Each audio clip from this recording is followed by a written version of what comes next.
ಕರ್ನಾಟಕ ರಾಜ್ಯದಲ್ಲಿ ಪ್ರತಿ ವರ್ಷ ಫೆಬ್ರವರಿ 9ನೇ ತಾರೀಖನ್ನು ಜೀತ ಪದ್ಧತಿ ರದ್ದತಿ ದಿನಾಚರಣೆ ಎಂದು ಘೋಷಿಸಿರುವ ಹಿನ್ನೆಲೆಯಲ್ಲಿ ಇಂದು ಚಳ್ಳಕೆರೆ ತಾಲೂಕಿನಲ್ಲಿ ಶಾಲಾ ಮಕ್ಕಳಿಂದ ಜೀತ ಪದ್ಧತಿ ನಿರ್ಮೂಲನೆ ಬಗ್ಗೆ ಜಾಗೃತಿ ಜಾಥಾ ಜರುಗಿತು.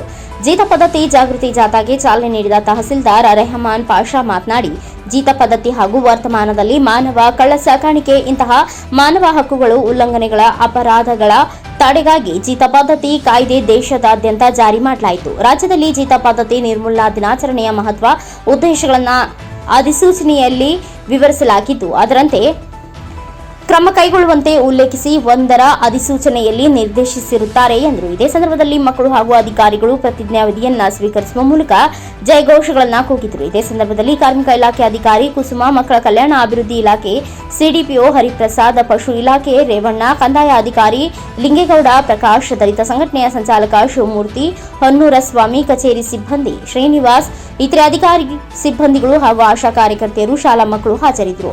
Mounesh Achar, NKS TV4 news, Challakere. ಕರ್ನಾಟಕವನ್ನು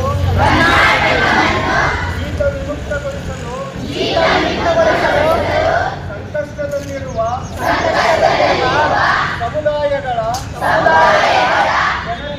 ಜನರಿಗೆ ನ್ಯಾಯವನ್ನು ಒದಗಿಸಲು ನನ್ನ ಸೇವೆಯನ್ನು ಹುಡುಕಾಡುತ್ತಿದ್ದೇನೆ. ಈ ಮೂಲಕ ಸಮಾನತೆಯನ್ನು